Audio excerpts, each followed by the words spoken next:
র্যাবের আলিফ বিভিন্ন মেয়েদের রোজার মাসে রমজানের রোজা ভাঙ্গিয়ে তারপরে ধর্ষণ করতো। আমাকেও বলেছিল, যা বলতে বলি যদি না বলেন আপনার বউ তুলে নিয়ে আনবো। আমার মতো একজন হুজুরের বউ যদি তুলে নিয়ে আসার হুমকি দেয়, কত মানুষের বউ যে ওরা তুলে এনেছে ওরা জানে আর আল্লাহ জানে। এরা মানুষ বললে গোনা হবে। হাসিনার রাগ যার উপরে তার জীবন শেষ হয়ে গেছে। মামুনুল হকের উপরে বেশি ছিল, 3.5 বছর শেষ। আমার উপরে হালকা ছিল, 3 বছর শেষ। মাওলানা এটিএম জনাব আজহারুল ইসলামের উপরে রাগ আরো বেশি, 13 বছর শেষ। সাইদি সাহেবের বসে বেশি রাগ ছিল, মেরেই ফেলেছে। এই জন্য সরঞ্জিত বাবু বলেছিল, বাগে ধরলে ছাড়ে, হাসিনা ধরলে। অমাং জা বিসাজ্জিয়াতি ফালা ইউজসা ইল্লা মিসলাহা ওয়া হুম লা ইউজলামুন। কিন্তু কোন মানুষ যদি জুলুম করে, অন্যায় করে, পৃথিবীতে সাজ্জিয়াত পাপের কাজ যদি কোনো মানুষ করে, আমার আল্লাহ তাকে যতটুকু পাপ করবে অতটুকু পরিমাণে শাস্তি দেবেন। সবচাইতে আনন্দের বিষয়ে আল্লাহ তার উপরে জুলুম করবেন না। এই যে শেষের শব্দটা, জুলুম করেন না আল্লাহ, এটা যে এত নিকৃষ্ট শব্দ আল্লাহর কাছে। আল্লাহর সাথে কেউ যদি জুলুম করে, আল্লাহ হয়তো তাকে মাফ করে দেবেন, কিন্তু সৃষ্টি জগতের কারো সাথে কারো যদি জুলুম হয়ে যায়, আল্লাহ তাকে মাফ করবে না যতক্ষণ ওই মাজলুম তাকে মাফ না করে। আমার কথা ক্লিয়ার তো? না না, ক্লিয়ার হয়নি। আপনি আল্লাহর বিভিন্ন অধিকার নষ্ট করেছেন। আপনি বান্দা হিসাবে আল্লাহর অনেকগুলো অধিকার আল্লাহ আপনার কাছে পায়। যেমন আপনাকে উল্লেখ করার মতো কিছু ছিল না, সেখান থেকে আজ আপনাকে ওয়াহিদুজ্জামান বানিয়েছে। এটা আপনার বাবা বানিয়েছে। হ্যাঁ বলেন বলেন। হাল আতা আলাল ইনসানি হাইনুম মিনাদ দাহরি লাম ইয়াকুন শাইআম মাযকুরা। হে ওয়াহিদুজ্জামান, তোমার জীবনে এমন একটা সময় ছিল যখন উল্লেখ করব এরকম কিছু বিষয় তুমি ছিলে না। কে বলছে? সেখান থেকে আজ এই চেয়ারে বসিয়াছি আমি। এখানে এককভাবে হয়তো তোমার মা বাবা বিছানায় ছিল, এতটুকুই শেষ। বাকি যা করার আমি আল্লাহ নিজে করেছি। এজন্য তোমার প্রতি আমার অনেকগুলো দাবি আছে। আমি তোমাকে বানানোর কারণে আমার প্রতি তোমার যেমন দাবি আছে, সে দাবিগুলো আমি ওই যে বীর্য থেকে শুরু করে এ পর্যন্ত সবই দিয়েছি। তুমি কথা বলতে পারতে না, আমি আল্লাহ এটা শিখিয়েছি।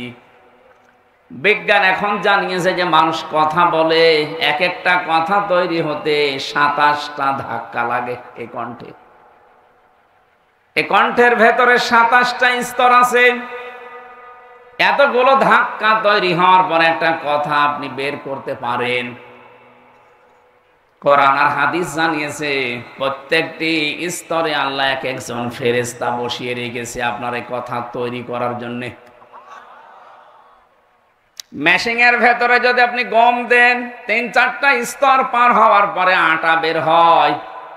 আল্লাহ বলেন এই যে কণ্ঠের কয়েক ইঞ্চি জায়গা, এখান থেকে কথা তৈরি হতে 27টা স্তর পার করে একটা কথা বের হয়। কাউকে যদি আল্লাহ কথা বন্ধ করে দেয়, তাম দুনিয়ার সব ডাক্তার মিলেও আপনার কথা বের করতে পারবে না, কারণ এটা আর মানুষের দায়িত্বে নেই, এটা আল্লাহ নিজে দায়িত্বে রেখেছেন, আর এটা পালন করাচ্ছেন আল্লাহ ফেরেশতাদেরকে দিয়ে। এই জন্য মানুষ যদি একটু নাড়াচাড়া দেয় বিবেককে, একটু যদি কাজে লাগাতে চেষ্টা করে, ওর দুনিয়ার দিকে তাকানো লাগবে না, ওর নিজের দিকে তাকালে হেদায়েত পেয়ে যাবে। আমরা বহুবার বলেছি, মানুষকে বানাতে আল্লাহ যে নিজের পক্ষ থেকে 5টা জিনিস দান করেছিলেন: শ্রবণ শক্তি, দর্শন শক্তি, বাক শক্তি, আকেল শক্তি আর ঘ্রাণ শক্তি। এর ভেতরে বাক শক্তি এ শব্দটা আছে না? বলেন বলেন। এটা ক্লাস চলছে, ছাত্রের মতো জবাব দেবেন। বাক শক্তি দিয়ে মানুষ কি করে? কথা বলে। বলেন না কেন? তাহলে এইটা আল্লাহ নিজে দিয়েছেন, কেউ দেয়নি। তাফসিরের ভেতরে পড়েছি হাক্কানিতে, এখানে অনেক আলেম আছে, তাদেরকে বলছি আপনি একটু চিন্তা করে দেখেন, এই যে 27টা স্তর, প্রতি জায়গায় একজন করে ফেরেশতা বসে আছে, এর কথা ওর কাছে, ওর কথা ওর কাছে, এভাবে দিতে দিতে 27 নাম্বারের জায়গা দিয়ে একটা কথা তৈরি হয়। একটা ফেরেশতা যদি ওখানে বসা অবস্থায় দায়িত্ব সঠিকভাবে পালন না করে, কোরআন আর হাদিসের বর্ণনা আপনি কথা শুদ্ধভাবে বলতে পারবেন না, গা গু শব্দ হবে। আর বিজ্ঞানের থিওরি হচ্ছে আপনার কথাগুলো মুখ দিয়ে আসবেই না। যে পাগল যেমন করে আপনি ওইরকম করবেন। যে কথা এটা তৈরি হওয়ার জন্য যিনি দায়িত্ব পালন করাচ্ছেন ফেরেশতাদেরকে, বলেন বলেন আল্লাহ বলেন, এই যে কথা থেকে শুরু করে তোর শরীরে যত অর্গান দিয়েছি, যত সম্পদ দিয়েছি, এক একটা মানুষের শরীরে যত সম্পদ আছে, যত যদি কিছুই না পায়, একটা একটা করে যদি বিক্রি করতে থাকে, আপনি কত টাকার মালিক নিজে জানেন? যিনি বসে আছে আমাদের প্রধান অতিথি, ওনাকে আল্লাহ সম্পদ দিয়েছে মনে করেন, যদি বলা হয় ভাই 2টা চোখ দিয়ে দেন, এই যে প্রতিষ্ঠানের মালিক আপনি, এরকম 5টা প্রতিষ্ঠান দিয়ে দেবে? বলেন তো 2টা চোখ দিতে রাজি না? দর্শন শক্তির কথা বলছিলাম, আল্লাহ নিজে দিয়েছেন এইটা। এই জন্য উনি যদি কাউকে নষ্ট করে দেয় জন্মের পর থেকে, তামাম দুনিয়ার ডাক্তার মিলেও আপনাকে দেখাতে পারবে না। আল্লাহ বলেন, আমি যে নেই থেকে শুরু করে তোরে হামসা বানালাম, বহু কিছু তোর জীবনে আমার আছে, আমার যেমন আছে তোর জীবনে, আমিও তো তোর কাছে কিছু পাবো। সেই হিসাবে আমাকে তো কিছুই দিতে পারলে না, তারপরও আমার বিভিন্ন অধিকারগুলো যখন নষ্ট করে ফেলো, আমি আল্লাহর কাছে যখন ফিরে আসার ঘোষণাও দেয়া যে আমি ফিরে আসতেছি, তখন আমি আল্লাহ মাফ করে দেই। কিন্তু আমার সৃষ্টি যারা এই পৃথিবীর, আমরা 18,000 মাখলুকাত বলি, তার চাইতেও বেশি আছে। এই সৃষ্টির কারো সাথে যদি তোমার জুলুম হয়ে যায়, যতক্ষণ ওই মাজলুম তোমাকে মাফ না করবে, ততক্ষণ তোমার ক্ষমা নেই। এই বিষয়টা আজকে আমি ক্লিয়ার করব, যতটুকু সময় লাগে। এই বাংলাদেশে যেহেতু এটা এখন বেশি চলছে, এই 15.5 বছর আপনারা যারা জুলুম ওর অত্যাচার, নির্যাতন, গুম খুন, মানুষের অধিকার নষ্ট করা, আয়না ঘরের সাথে যারা জড়িত ছিলেন, এটা যে ছিলেন এটা প্রমাণ হয়ে গেছে না? এখন যদি আপনি বলেন আস্তাগফিরুল্লাহ, আপনার মাফ হবে না?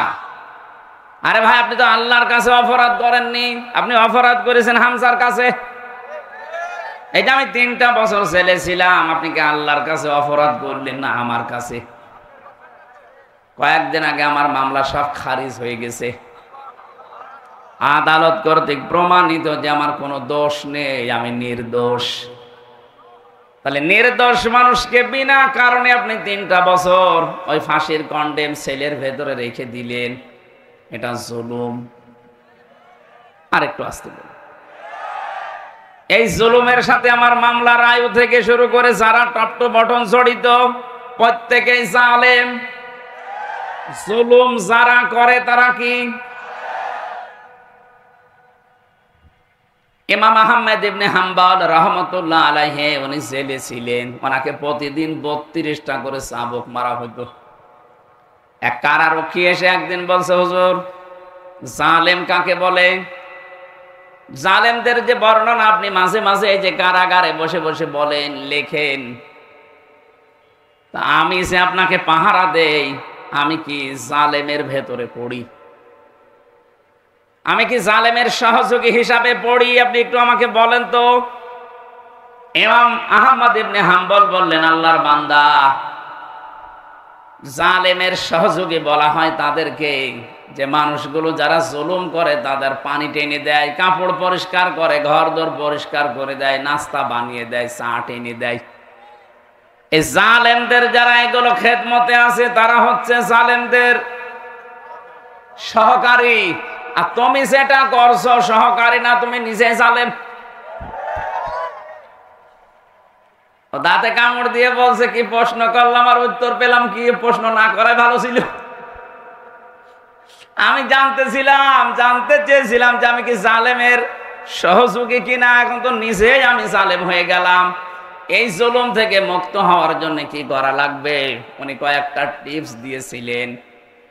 আমার এখানে শিক্ষা দেওয়ার বিষয়, এই 15.5 বছরে যে যা জুলুম করেছেন, ওই জুলুম যদি যার সাথে করলেন তার ক্ষতি হয়ে যায়, ওই ক্ষতিপূরণ আপনাকে দেওয়া লাগবে। আমার সাথে এক ওসি ছিল কারাগারে, ওই যে নুসরাত হত্যা মামলার। আমি একদিন আমার ফাঁসির কন্ডেম ছেলে বসে বসে তাওবার ব্যাখ্যা করছিলাম। উনি আমার কাছে এসে বলছে, হুজুর যে ব্যাখ্যা দিলেন, আমিও তো তওবা করেছি, দেখেন তো আমার তওবা মেলে কিনা। বলেন। যে নির্বাচন গেল, আমি বাইরে ছিলাম।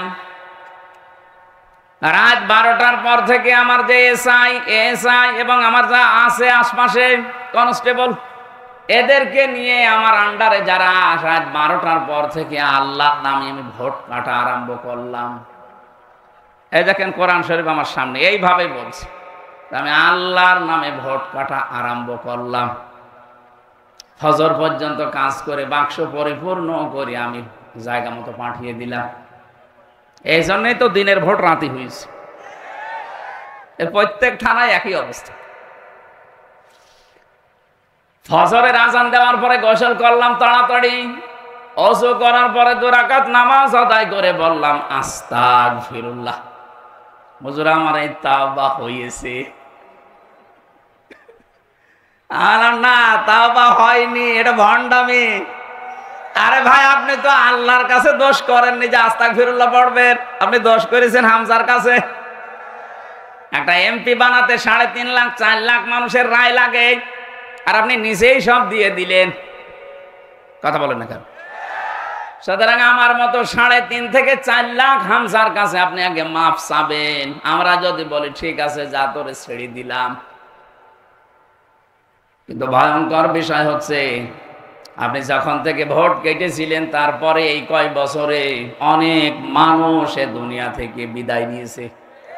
আপনি তাদের কাছে মাফ চাবেন কি করে? সুতরাং জালেমদের অনুসারী যারা ছিল, ফাঁসিবাদের দোসর যারা ছিল, ওদের দুনিয়াও শেষ, আখিরাতও শেষ। একটা উপায় আছে, বলবো, আপনি এবার অন্যদিকে নিয়েন।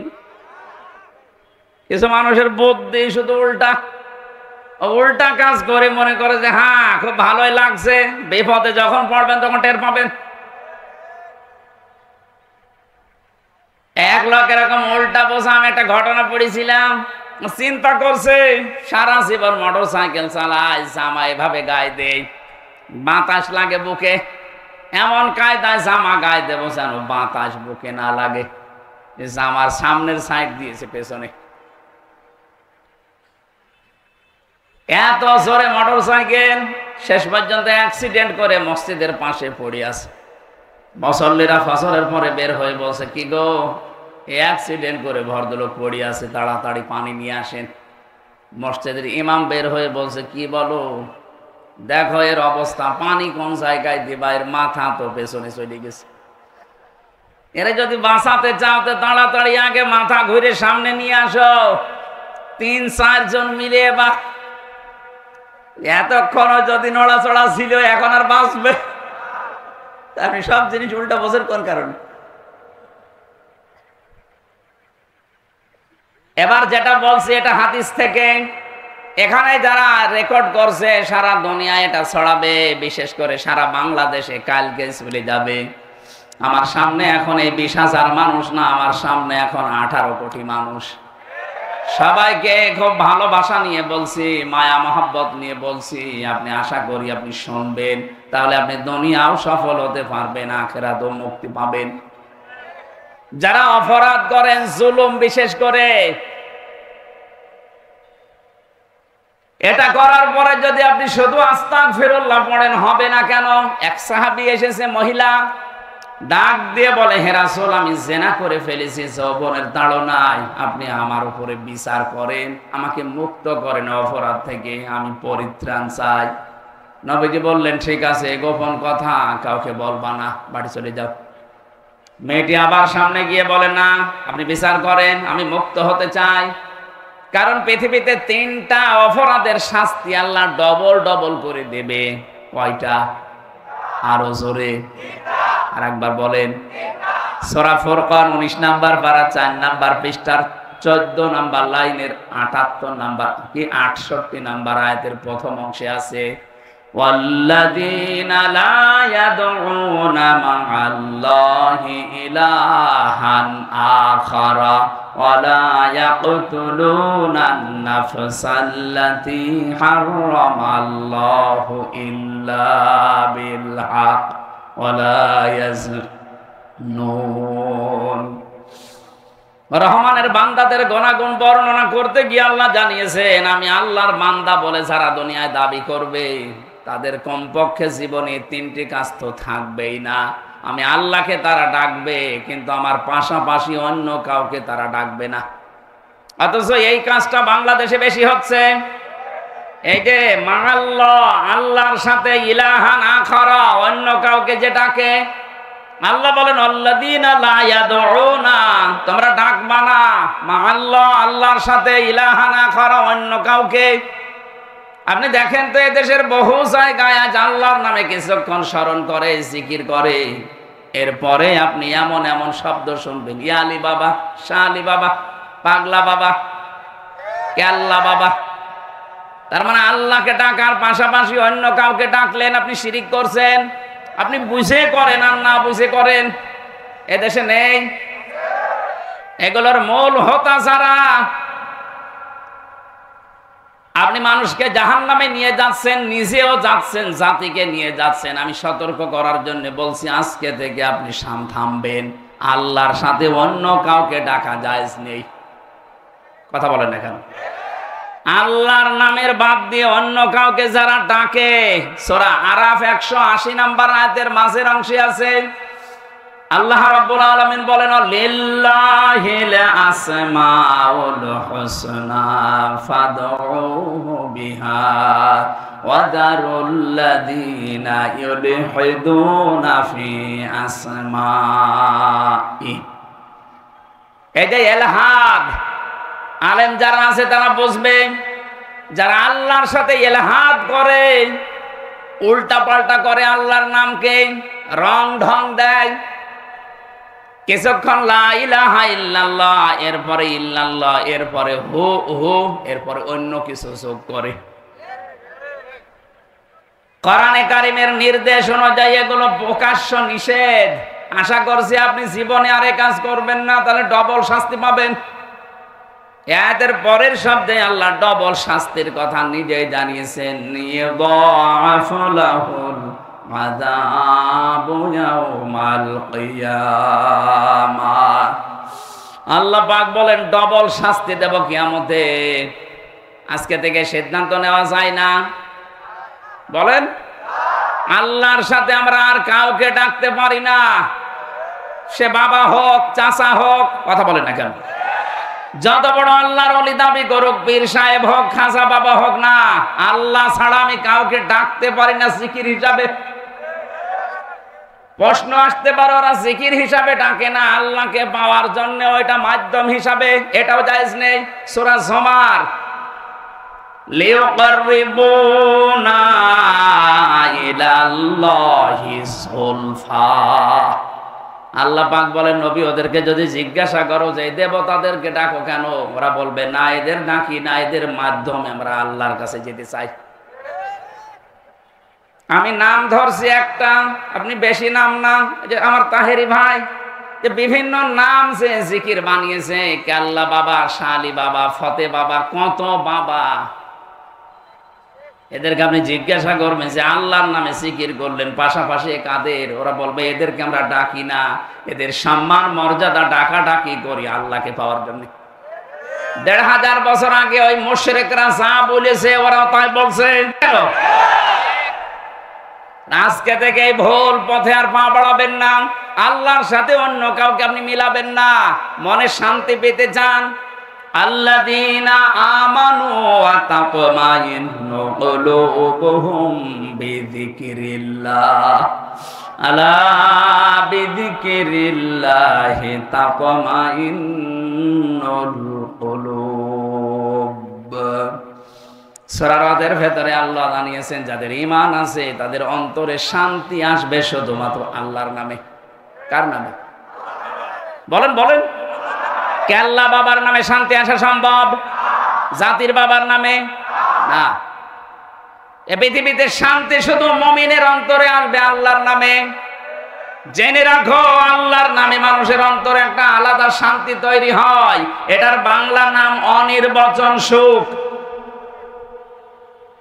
এটা পাখির বাচ্চাগুলো, মুরগির বাচ্চাগুলো দেখবেন দানা যখন এভাবে ডাউন করার পরে ফল করে দেয়, বাচ্চাগুলো ওর নিচে একটা কিচির মিচির আওয়াজ দেয়। কথা বলেন না কেন? এই আওয়াজকে বাংলা ভাষায় বলা হয় অনির্বচন সুখ। এটা আপনি পাবেন তখন যখন আল্লাহ বাদে অন্য কাউকে ডাকবেন না। রহমানের বান্দা হিসাবে এই এদিকে তাকিয়ে থাকেন, না দেখতে পারলেও চোখ বন্ধ করে থাকেন। আলোচনা কিন্তু আমি ভরে যাব ভাই। আরে ভাই, কথা তো উপর থেকে আসা লাগবে না, নাকি বানাবো বানাবো আমি? ভালো পরিবেশ দেন। قالوا سبحانك لا علم لنا إلا ما علمتنا إنك أنت العليم الحكيم। কিছুই জ্ঞান আমার নেই, যতটুকু আল্লাহ আমাকে বলাচ্ছে অতটুকু ছাড়া। আপনি ডিস্টার্ব করলে তো ভুলে যাব। আশা করছি পরিবেশ নষ্ট করবেন না। আমার মাহফিল গুলো শুধু আমি একে খেলা করার জন্য একটা ক্লাস করাচ্ছি, আপনি যেন এটা মনে রাখতে পারেন সারা জীবন। আজকের এই সিদ্ধান্ত বাস্তবায়ন করবেন আপনার এই প্র্যাকটিক্যাল লাইফে। এখন থেকে যে যত বড় বুজুর্গ হোক, আকাশ দিয়ে উড়ে এসেও যদি বলে, বলো কে আল্লাহ বাবা, বলবেন না আল্লাহ বাদে আমি কাউকে ডাকতে পারি না। আল্লাহর সাথে অন্য কাউকে যদি যোগ করি আমার শাস্তি হবে ডবল। বলেন বলেন। আমি কি একটাও বানিয়ে বলছি? সব তো আয়াতের দলিল দিয়েছি। 2 নম্বরে যারা মানুষ হত্যা করে অন্যায় ভাবে, এদের শাস্তি ডবল। এই যে 1772 জন মারা গেছে সরকারি জরিপে, বেসরকারি জরিপে 3732 জন। জুলাই আগস্টে যারা মারা গেল, আপনি কোন কোন কারণে এদের বৈধতা দিতে পারেন হত্যার? বলেন। আপনি তো নিজে নিজেই পালিয়ে গেলেন, মাঝখান থেকে এতগুলো জীবন দুনিয়া থেকে বিদায় করে দিলেন। যারাই করেছে, যারা এর সাথে জড়িত, ডাইরেক্ট ইনডাইরেক্ট, আপনি আল্লাহর কাছে ডবল শাস্তি পাবেন। এটা থেকে পরিত্রাণের একটা ব্যবস্থা আছে, আমি সামনে যাচ্ছি। 3 নম্বরে ওয়ালা ইয়াজিনুন, জেনা করবা না। দুনিয়ায় যারা জেনা করেন তাদের শাস্তি হবে ডবল। অথচ বাংলাদেশে ইদানিং দেখছি বুড়ো জেনাখোর বেড়ে গেছে। বয়স 85 বছর, শরীর চলে না, অথচ হাতের জেনা, মুখের জেনা, চোখের জেনা, বাকি লজ্জা স্থানের জেনা যদিও করতে নাও পারে, তাও হাতের জেনা চালাচ্ছে। এই মানুষগুলো আবার মানব অধিকারের কথা বলে যে না, আমরা একটা ছাড়া 2টা বিয়ে করি না। এটা টাটকা শয়তান।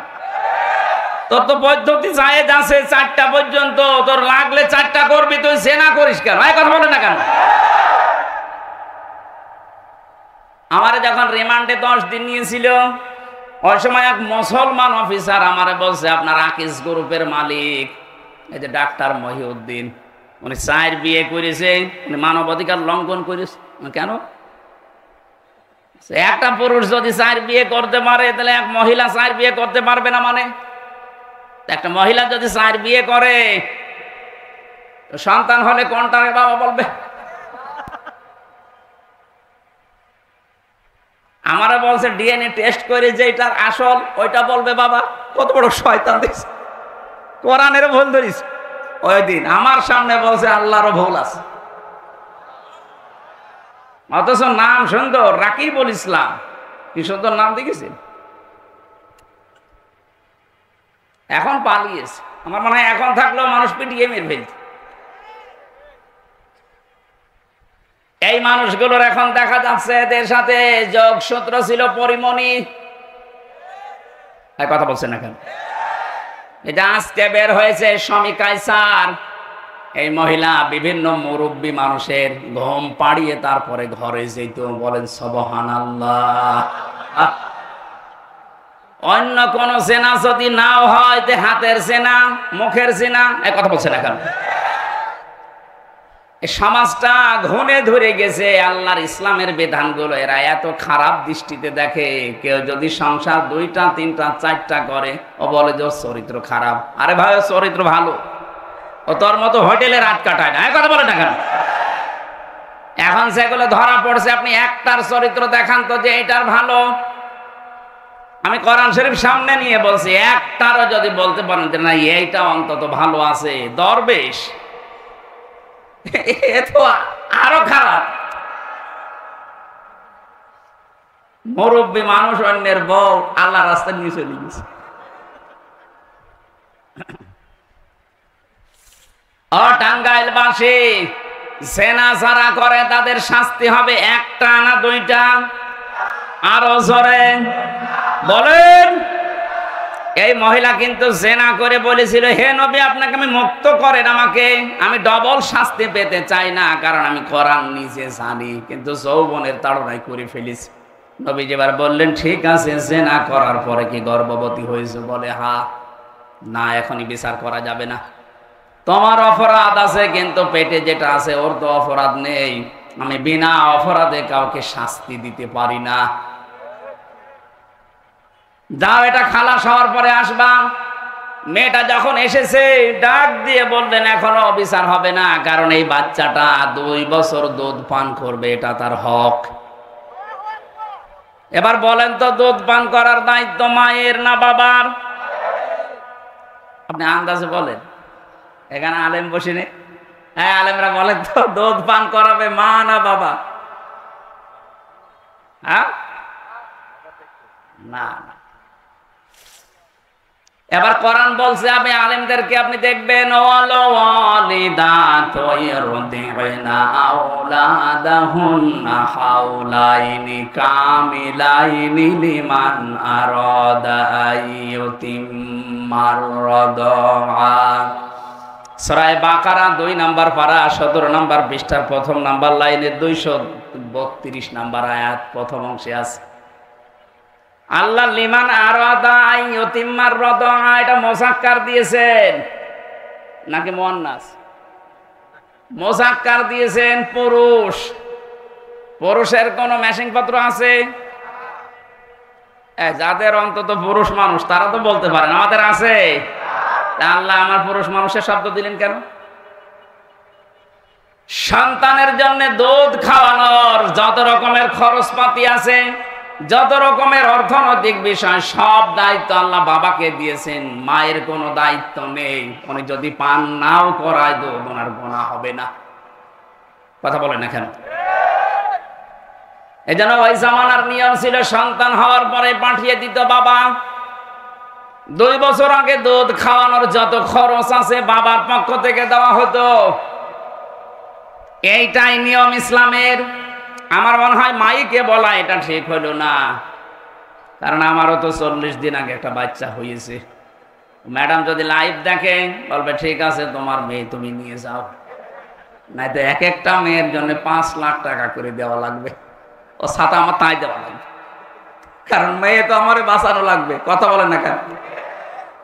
যেহেতু আমার ম্যাচিং পত্র নেই, আল্লাহ ওনাকে দিয়েছে। সম্মানিত মা বোনেরা, আপনাদেরকে এখানে ছোট্ট একটা কথা বলছি, যারা নিজেদের বডি ফিগার, নিজের শরীর স্বাস্থ্য নষ্ট হয়ে যাবে, খারাপ হয়ে যাবে, এই নিয়ত করে সন্তানকে দুধ দিতে চান না। কোন জিনিস এক জায়গায় রাখলে, জমাট বাঁধলে কিন্তু ওটা নষ্ট হয়ে যায়। পানি এক জায়গায় রাখবেন, দেখবেন পছন্দ ধরে। কথা বলছেন এখানে? যত পানি ছেড়ে দেবেন দেখবেন স্বচ্ছ নির্মল পানি আসতে থাকবে। আর এক জায়গায় রাখেন, দেখেন 10 দিন পরে পছন্দ ধরে যাবে, নষ্ট হয়ে যাবে, পোকামাকড় তৈরি হবে। পৃথিবীর কোন জিনিস এক জায়গায় রাখলেই নষ্ট হয়। এই লোহা লক্কড় এক জায়গায় রাখেন, মরিচা ধরবে, জং ধরে যাবে, শেষে ক্ষয় হতে হতে মাটি হয়ে যাবে। কথা বলেন? ক্ষমতাও এক জায়গায় রাখা ঠিক না, এটাও নষ্ট হয়ে যায়। 15.5 বছরে তাই হয়েছে। আমি অত দূর আর যেতে চাচ্ছি না। মাকে আল্লাহ যে খাবারটা দিয়েছেন তাদের বুকের ওপর, এটা যদি আপনি সন্তানকে না দিয়ে এক জায়গায় করে রাখেন, এইটাও নষ্ট হয়ে যাবে। শেষ পর্যন্ত ক্যান্সার হবে, কেটে বাদ দেওয়া লাগবে।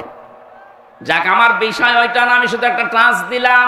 মায়েরা যদি দুধ পান না করায় গোনা হবে না, দায়িত্ব আল্লাহ বাবাকে দিয়েছেন। আপনি টাকা খরচ করে করবেন না, মানুষ রেখে করবেন, এটা আপনার দায়িত্ব।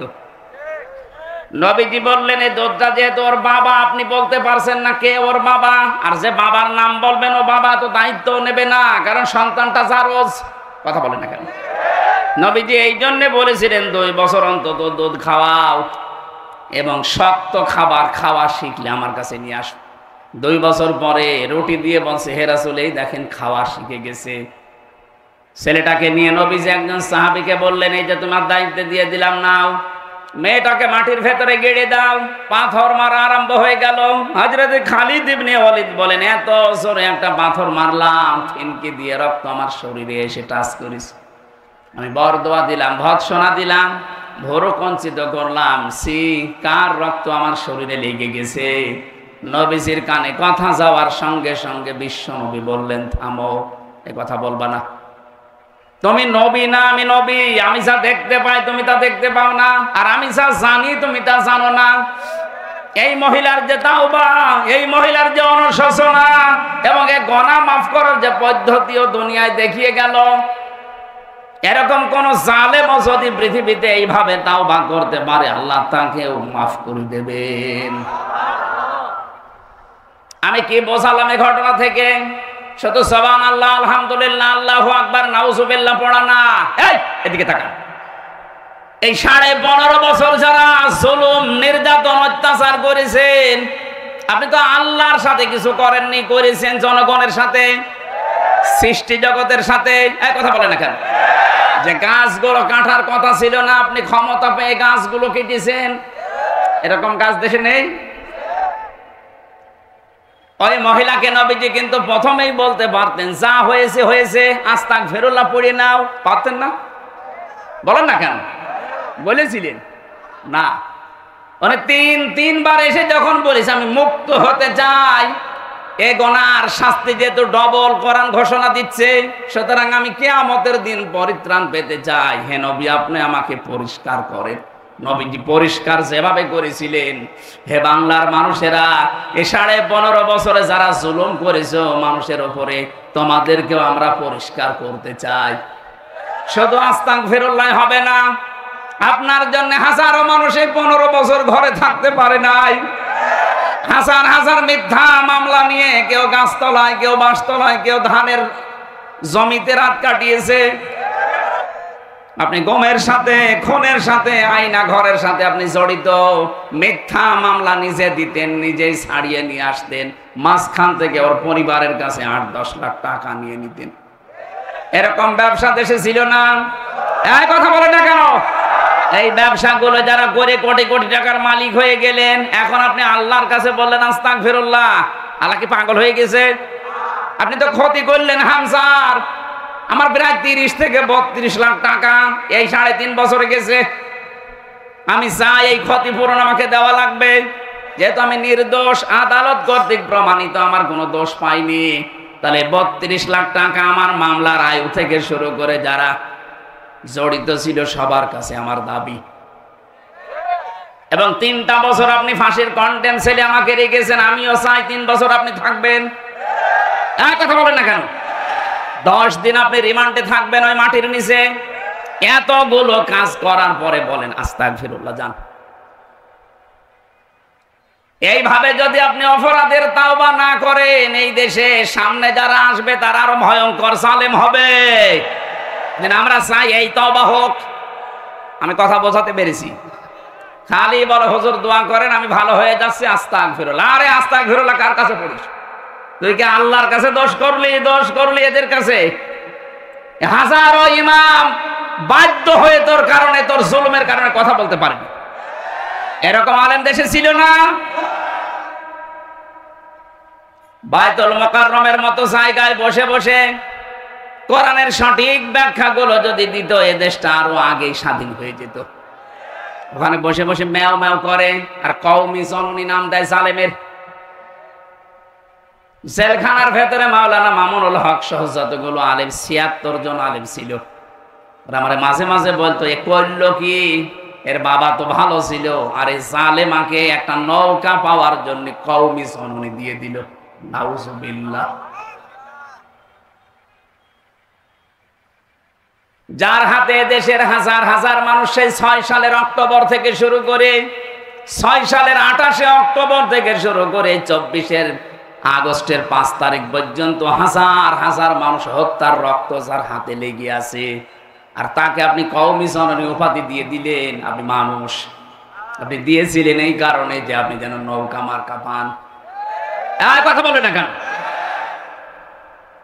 কোন কারণে আপনি এই মার্কা নিয়ে দাঁড়াতে গেলেন? আপনি যদি কুকুর মার্কায় দাঁড়াতেন তাও পাশ করত। এই মার্কাটা আল্লাহ এত নিকৃষ্ট করে দিয়েছে, এখন যদি কেউ মুখ ফুটে বলে আমি নৌকার লোক, ওর পিটিয়ে মেরে ফেলবে মানুষ।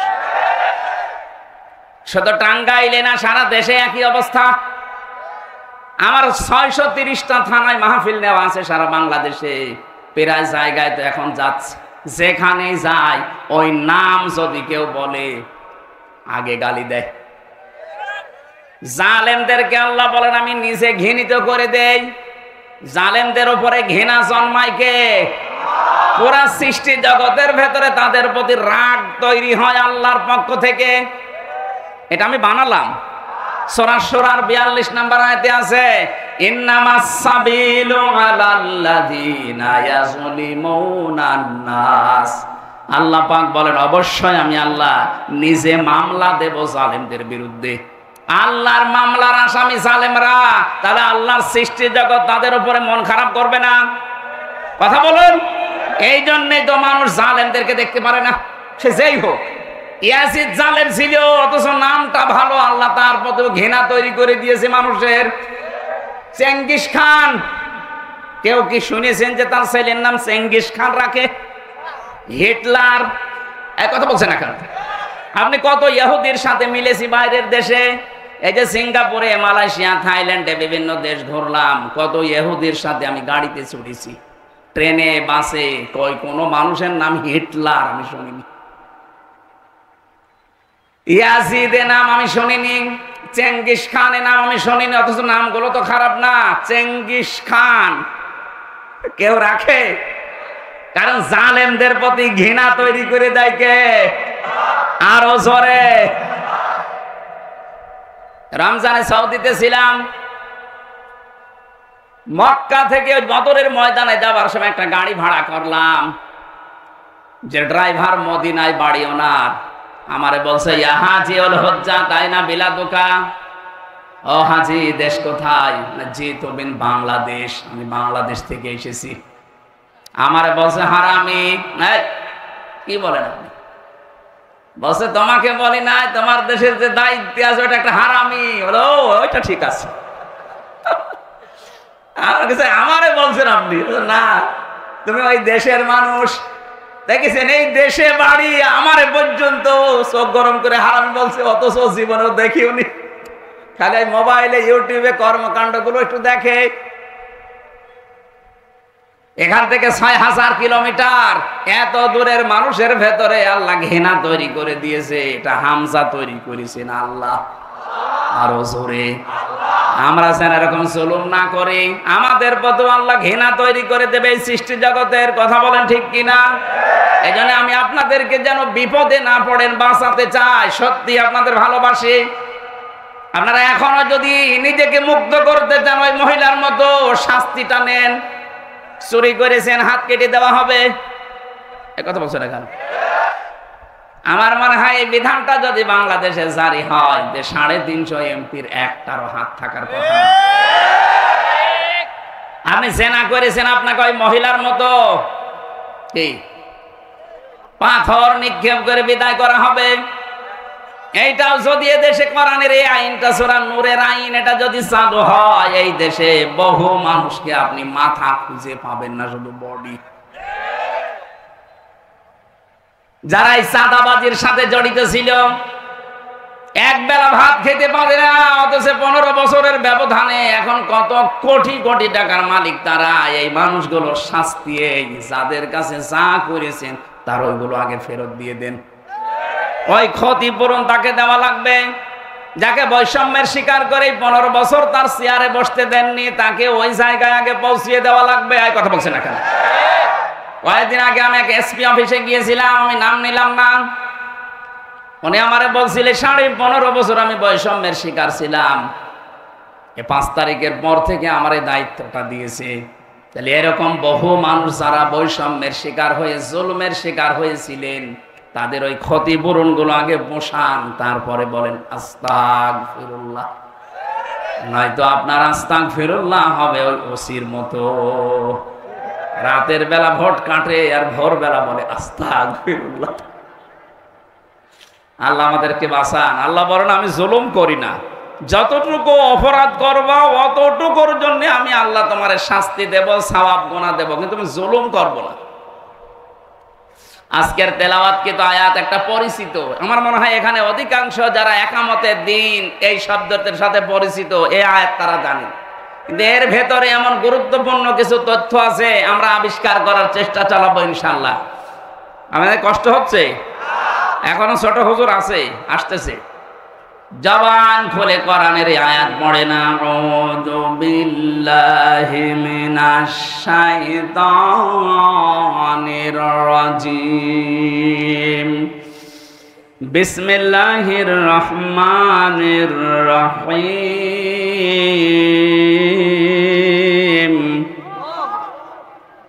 কুল ইন্না সালাতি ওয়া নুসুকি ওয়া মাহইয়ায়া ওয়া মামাতি লিল্লাহি রাব্বিল আলামিন। হযরত ইব্রাহিম আলাইহিস সালাম আমাদের জাতির পিতা যিনি, তাকে আল্লাহ এই কথাগুলো শুনিয়েছেন। আল্লাহ পাক বলেন নবী আপনি বলুন, কুল ইন্না সালাতি ওয়া নুসুকি ওয়া মাহইয়ায়া ওয়া মামাতি লিল্লাহি রাব্বিল আলামিন। আমি আমার নামাজ, আমার কুরবানি, আমার এই যে বেঁচে আছে জীবনটা, আমি যখন মারা যাব, মরণের আগ পর্যন্ত যা আছে আমার দুনিয়ায় সব আল্লাহর জন্য দিয়ে দিলাম। বলেন সুবহানাল্লাহ। 4টা কথা আল্লাহ আয়াতে জানিয়েছেন, শেষে জানিয়েছেন লা শারিকা লাহু ওয়া বিযালিকা উমিরতু, আমি শিরিক করি না, আমাকে এই নির্দেশ দেওয়া হয়েছে, ওয়া আনা আউয়ালুল মুসলিমিন, আর আমি প্রথম মুসলমান আত্মসমর্পণকারী। এটা বাংলা অর্থ ছিল। এবার আসেন তো শব্দের ভেতরে আল্লাহ কি কি দিয়েছেন। প্রথমে আল্লাহ বলেন কুল, হে নবী আপনি বলুন, ইন্না অবশ্যই, সালাতি আমার নামাজ। নামাজ কার? না না, নামাজ আল্লাহর। এই শব্দটা পুরা কোরআনে এক জায়গায় আছে শুধু, ফাসল্লি লিরাব্বিকা, হে নবী নামাজ পড়েন আপনার রবের জন্য। কার জন্য? শুধু এক জায়গায় পাবেন, বাকি যত জায়গায় সালাতি এক আলিফ টান দেওয়া আছে, এটা আপনার নিজের নামাজের কথা বলা হচ্ছে, যে অবশ্যই আমার নামাজ। তার মানে আমি যেটা আদায় করি, এই নামাজ বলতে শুধুমাত্র এই দাঁড়িয়ে থাকা, রুকু দেওয়া, সেজদা দেওয়া না। এটা একটা কঠিন প্রশিক্ষণ। নামাজ যে একটা কঠিন প্রশিক্ষণ, ট্রেনিং, এটাকে আমি নিজে বলছি বানিয়ে। বলেন বলেন, ওয়াস্তাঈনু বিস-সাবরি ওয়াস-সালাহ ওয়া ইন্নাহা লাকাবীরাতুন ইল্লা আলাল খাশিঈন। সূরা বাকারার ভেতরে আছে, আল্লাহ পাক বলেন ধৈর্য ধারণ করার মাধ্যমে আর সবরের মাধ্যমে আমি আল্লাহর কাছে তোমরা সাহায্য চাও। পৃথিবীতে যত কাজ আছে সব চাইতে বড় কঠিন কাজ নামাজ। কে বলছেন? ওয়া ইন্নাহা লাকাবীরাতুন, অবশ্যই নামাজ একটা ভারী বস্তু, কঠিন একটা বিষয়। ইল্লা আলাল খাশিঈন, কিন্তু যে মানুষগুলো আল্লাহকে ভয় করে তাদের জন্য এটা মোটেও কঠিন না, ভার না, এটা আল্লাহ সহজ করে দেয়। আল্লাযীনা ইয়াযুন্নুনা আন্নাহুম মুলাকু রাব্বিহিম ওয়া আন্নাহুম ইলাইহি রাজিউন, যারা এই বিশ্বাস করে দৃঢ়ভাবে যে আমাদের রবের কাছে আমাকে দাঁড়াতে হবে, আর সর্বপ্রথম আল্লাহ আমাকে জিজ্ঞাসা করবে, আউয়ালু মা ইউহাসাবু বিহিল আবদু ইয়াউমাল কিয়ামাতিস সালাত। ও হামজা, নামাজ পড়তে কিনা বল। কে বলছেন? এই প্রথম প্রশ্ন জিজ্ঞাসা করা হবে, নামাজ পড়তে কিনা বল। এখান থেকে আমি যেটা শিক্ষা বের করেছি, নামাজ শুধুমাত্র দাঁড়ানো, 5 ওয়াক্ত নামাজে যাওয়া আর এই যে রুকু সেজদার যে ট্রেনিং দেওয়া, এইটাই না। এখান থেকে আমার আল্লাহ 27টা বিষয় আপনাকে নিতে বলছেন। এই 27টা বিষয় যদি কোনো মানুষ নামাজি নিতে পারে, ওই মানুষের ভেতর থেকে 3টা জিনিস আল্লাহ দূর করে দেবেন। প্রধানত কয়টা? আরো জোরে বলেন। এবার আপনি মিলান তো আপনার ভেতরে 3টা আছে কিনা। সূরা মাআরিজের ভেতরে পাবেন, ইন্নাল ইনসানা খুলিকা হালুআ ইযা মাসসাহুশ শাররু জাযুআ ওয়া ইযা মাসসাহুল খায়রু মানুআ ইল্লাল মুসাল্লিন। রব্বুল আলামিন বলেন, অবশ্যই আমি মানুষকে হালুয়া বানিয়েছি। কি কি বললাম? হালুয়া মানে ভর্তা। হালুয়া মানে অবশ্য রুটি দিয়ে খায়। ইন্নাল ইনসানা খুলিকা হালুয়া, অবশ্যই মানুষকে তৈরি করা হয়েছে হালুয়া। হালুয়া মানে প্রথম অর্থ হচ্ছে, হালুয়া মানে অস্থির। হালুয়া মানে কি? আরো জোরে বলেন। মানুষের ভেতরে অস্থিরতা কাজ করে সব সময়, সব সময় অস্থির মানুষ। ইযা মাসসাহুশ শাররু জাযুআ, যখন কোনো অমঙ্গল তাকে স্পর্শ করে, কোনো দুঃখ বেদনা কষ্ট তার কাছে আসে, তখন লোকটা হতাশ হয়ে পড়ে। এটা মানুষের স্বভাব, আমাদের ভেতরে নেই। আরো জোরে বলেন বলেন। সব মানুষের ভেতরে, দুনিয়াতে 750 কোটির উপরে মানুষ, সবার ভেতরে এইগুলো আছে। মানুষ অস্থির, সব সময় ব্যস্ত, সব সময় মানুষের ভেতরে অস্থিরতা কাজ করে। 2 নম্বরে মানুষ বিপদ আপদে পড়লেই হতাশ হয়ে পড়ে। ওইদা মাসসাহুল খায়রু মানুআ, মানুষ যখন কল্যাণ কিছু পায়, ভালো কিছু পায়, নিয়ামত পায়, তখন কৃপণ হয়ে যায়। এই গুণগুলো কাদের? এটা ক্লাস চলছে না, এই গুণগুলো কাদের? মানুষের। বলেন বলেন। বলতে বলতে এবার আল্লাহ বলেন ইল্লাল মুসাল্লিন, কিন্তু মুসাল্লিদের এই গুণ থাকবে না।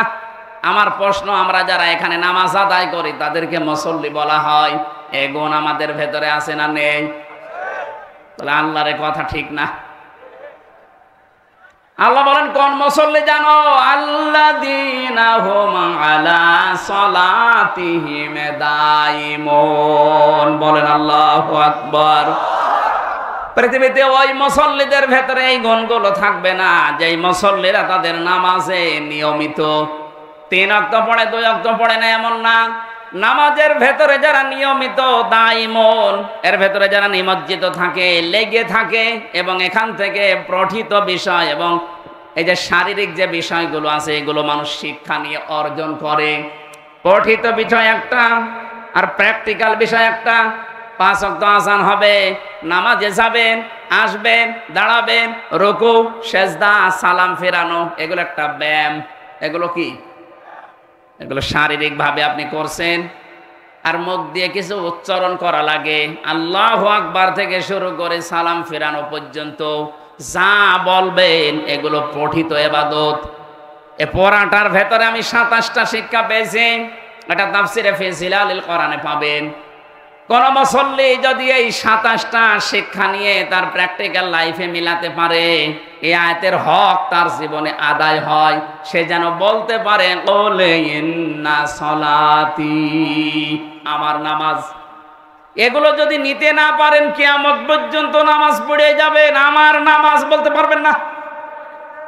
এগুলো যারা বলতে পারে তাদের নামাজের দিকে তাকান, তাদের ভেতরে বিপদে পড়লে আপনি হতাশা পাবেন না, নিয়ামত পেলে তারা কৃপণ হয়ে যাবে না। ওই মানুষগুলো কোনো অস্থিরতা কাজ করে না। আমি নিজে তাদের সাথে থেকে দেখেছি। এই মানুষগুলো মুসল্লি এবং স্থায়ী মুসল্লি। আমরা ওই রকম নামাজ পড়তে চাই, আল্লাহর কোরআনে বর্ণিত যে নামাজ আল্লাহ দিয়েছেন, আমরা যদি সত্যি আস্তে আস্তে প্র্যাকটিস করি এই নামাজের, আল্লাহ আমাদেরকে ওই রকম মানের নামাজি বানিয়ে দেবেন। বলেন আমিন। দ্বিতীয় শব্দ ছিল নুসুকি, আমার নুসুক, আমার কোরবানি। তাফসিরে আমি নুসুক শব্দের তিনটা অর্থ পেয়েছি। এক নম্বরে নুসুক মানে কোরবানি করা, রক্ত প্রবাহ করা। দুই নম্বরে নুসুক মানে হজের কাজকর্ম। তিন নম্বরে নুসুক মানে ইবাদত বন্দিগি। এই তিনটা বিষয় আপনি আল্লাহর জন্য দিয়ে দিলেন। তিন নাম্বারে মানুষ বলছে ও মাহইয়া, আমার সে হায়াত, এই যে 60, 65, 80, 90 বছরের একটা হায়াত, হে আল্লাহ আমি যখনই তোমাকে এই কথার ঘোষণা দিয়েছি যে ও মাহইয়া, আমার হায়াত আমি দিয়ে দিয়েছি, এখন থেকে মন মতো আমার 1 সেকেন্ডও কোনো জায়গায় ব্যয় হবে না। জোরে বলেন সুবহানাল্লাহ। এইভাবে করে যদি জীবন কেউ চালাতে পারে।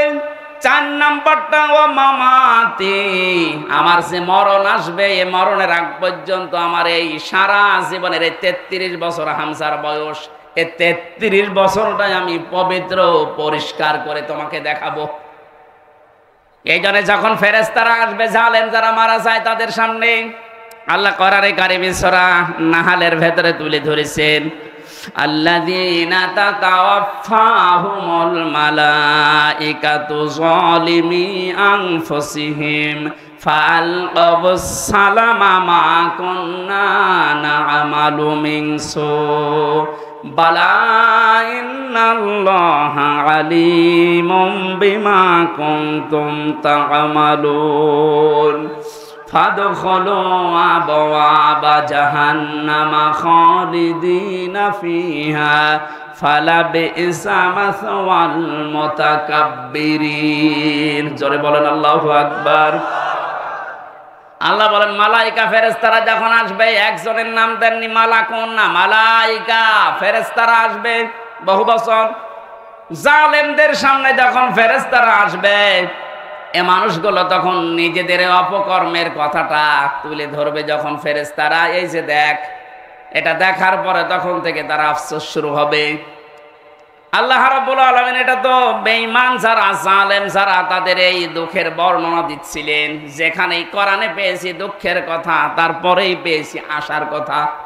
এবার আমরা যারা টোটাফাটা একটু হালকা পাতলা মুমিন, ঈমান আমাদের একটু আছে, তাদেরকে আল্লাহ একটা সুসংবাদ দিচ্ছেন, আল্লাযীনা তাতাওয়াফাহুমুল মালাইকাতু তাজ্জিবিনা ইয়াকুলুনা সালামুন আলাইকুম উদখুলুল জান্নাতা বিমা কুনতুম তা'মালুন। কোন মানুষ যখন মুমিন হয়ে মারা যেতে পারে, তাজ্জিবিনের অর্থ আমি তাফসিরে পেয়েছি, তাজ্জিবিন মানে শুধু পবিত্র না, শুধু নিজের শরীরকে পবিত্র করা, নিজের পোশাককে পবিত্র করা না, নিজের চিন্তা চেতনা, আকীদা, বিশ্বাস এবং নিজের খাবার, দুনিয়ায় বেঁচে থাকতে যা অবলম্বন লাগে সবগুলো আপনাকে পবিত্র করা লাগবে। আমার কথার অর্থ বোঝেননি? ফেরেশতারা যখন আসবে বলবে, বান্দা তোমার তো সবই দেখছি পবিত্র, কারণ তোমার আমল নামাজে 60 বছর 70 বছর যারা লিখেছে কিরামান কাতিবিন, এরা আমাদের কাছে দেখো দিয়েছে, কোরআনটা আমরা পড়ে দেখলাম, এর ভেতর কোনো নাপাক প্রবেশ করেনি। সুবহানাল্লাহ বলতে পারে? তোমার যৌবনটা মনে হচ্ছে পবিত্র, এ যৌবনে তুমি যা যা করেছিলে কোনো নাপাক পথে পা বাড়াওনি। ও টাঙ্গাইলবাসী, এবার নিজের সাথে আয়াতটা মিলান তো। এখন যদি আপনার ডাক চলে আসে মরণের, যেটা ফেরেশতারা দেখবে, এ কথা কি বলতে পারবে হামজা তোমার জীবনটা পুরা দেখলাম, এটা পরিষ্কার আছে, পবিত্র আছে? তাজ্জিবিনা মানে শুধুমাত্র পোশাক পবিত্র না, শুধুমাত্র শরীর পবিত্র না, তোমার সব পবিত্র হওয়া লাগবে। তোমার চিন্তা চেতনাও, তুমি দুনিয়াতে কি কি করেছিল ওই কাজগুলো পবিত্র হওয়া লাগবে। তোমার কর্মজীবনটাও পবিত্র হওয়া লাগবে। একটু যদি বিবেকটা খাটাতে পারতাম, আমার মনে হয় এই আয়াতটা আমাদেরকে নাজাতের জন্য আল্লাহ যথেষ্ট করে দিত। ওই মানের চিন্তা আমাদের ভেতরে নেই। আমাদের সব গরু মার্কা চিন্তা, একটু খায় আর পায়খানা করে। একটু চিন্তা করেছেন যে আল্লাহ পবিত্র, ফেরেশতাদের হাতে এটা তুলে দেবে, আমি যদি পবিত্র না হই ফেরেশতারা এটা নেবে না। আমার ওইটা নেবে নাপাক ফেরেশতা, সিজ্জিনের যারা আছে ইল্লিনের তারা নেবে না। আমার এখনই পরিবর্তনের দরকার, 10 বছর পরে না, 20 বছর পরে না, এখনই। কখন? যখন আপনার মরণ চলে আসবে, ওই সময় যে মামাতে মরণটা আসার সঙ্গে সঙ্গে ফেরেশতারা ওটা পড়বে আর বলবে মারহাবা সালামুন আলাইকুম উদখুলুল জান্নাহ, শান্তি তোমার উপরে, প্রবেশ করো আল্লাহর বানানো জান্নাতে। এমন একটা দরজা আপনার জন্য খুলে দেবে। তাফসিরে পড়েছি একটা দরজা না ৭০,০০০ দরজা আপনার জন্য একটা একটা করে আল্লাহ খুলবে। যেখানেই দেখবে সৌন্দর্য, বিউটিফুল দেখে মনে করবে এইটাই মনে হয় আসল জায়গা, বসে পড়বে। ফেরেশতারা বলবে আল্লাহর বান্দা ওঠো, এটা না, চলতে থাকো। হাত্তা ইদা জাউহা ওয়া ফুতিহাত আবওয়াবুহা ওয়া ক্বালা লাহুম খাযানাতুহা সালামুন আলাইকুম তিবতুম ফাদখুলুহা খালিদিন। এখান থেকে আমি জেলে যাওয়ার পরে আয়াতটা একটু ক্লিয়ার হয়েছে আমার কাছে। এর আগে আমি পড়েছিলাম কিন্তু বুঝি নাই। আল্লাহ এর আগে যে কথাগুলো জাহান্নামের বর্ণনা দিচ্ছিলেন, হাত্তা ইযা জাউহা ফুতিহাত আবওয়াবুহা ওয়া ক্বালা লাহুম খাযানাতুহা আলাম ইয়াতিকুম রাসূলুম মিনকুম, এটা জাহান্নামের আয়াত। জাহান্নামের কথা বলতে গিয়ে আল্লাহ দরজার কাছে যেই বাবের বহুবচন আবওয়াব দেওয়ার সঙ্গে সঙ্গে আল্লাহ খুলে রেখেছি এ কথা বলেন নাই। জাহান্নামের কথা বলতে গিয়ে আল্লাহ বলেন জাহান্নামের দরজা সব সময় ব্লক করা থাকে, বন্ধ করা থাকে। কারাগারকে যেহেতু জাহান্নামের সাথে তুলনা দেওয়া হয়, এ কথা বলছে না কেন? ওটা আল্লাহর কারাগার, জাহান্নাম কার কারাগার? আর এটা দুনিয়ার কারাগার। কারাগারের নিয়মই হচ্ছে, জেলখানার নিয়ম হচ্ছে ২৪ ঘন্টা কারাগার বন্ধ থাকে, মেন গেটটা। যত রকমের বড় মহারথী আসুক, ফের প্রধানমন্ত্রীও যদি আসে তাড়াতাড়ি করে ঢোকাবে, ঢুকিয়ে আগে তালা মেরে দেবে, আবার বের করবে, আবার তালা মেরে দেবে। এইটাই কারাগারের নিয়ম। কিন্তু জান্নাতের দরজার কথা বলতে গিয়ে আল্লাহ মাঝখানে একটা ওয়া দিয়েছেন, হাত্তা ইযা জাউহা ওয়া ফুতিহাত আবওয়াবুহা ওয়া ক্বাল, জান্নাতের দরজা বন্ধ থাকবে না, জান্নাতের দরজা তুমি যাওয়ার আগেই খোলা থাকবে। ফেরেশতারা ফল নিয়ে, মালা নিয়ে বলবে সালামুন আলাইকুম তিবতুম ফাদখুলুহা খালিদিন, শান্তি বর্ষিত হোক, চলতে থাকো আল্লাহর জান্নাতে, প্রবেশ করো, চিরদিনের জন্য এখানে থাকো, কেউ তোমাকে বাধা দেবে না। জোরে বলেন সুবহানাল্লাহ। আমরা যদি আল্লাহর জন্য আমাদের সব কিছুই দিতে পারি, আমাদের নামাজ, আমাদের কোরবানি, আমাদের জীবন, আমাদের মরণ আল্লাহ পাকের জন্য দিলে, আল্লাহ এরকম একটা মেহমান খানা আমাদের জন্য বানাচ্ছেন। বলেন আমিন। আল্লাহ আমাদেরকে জান্নাতে যাওয়ার যে উপকরণগুলো বলছিলাম এগুলো মেনে নেওয়ার তৌফিক দিন।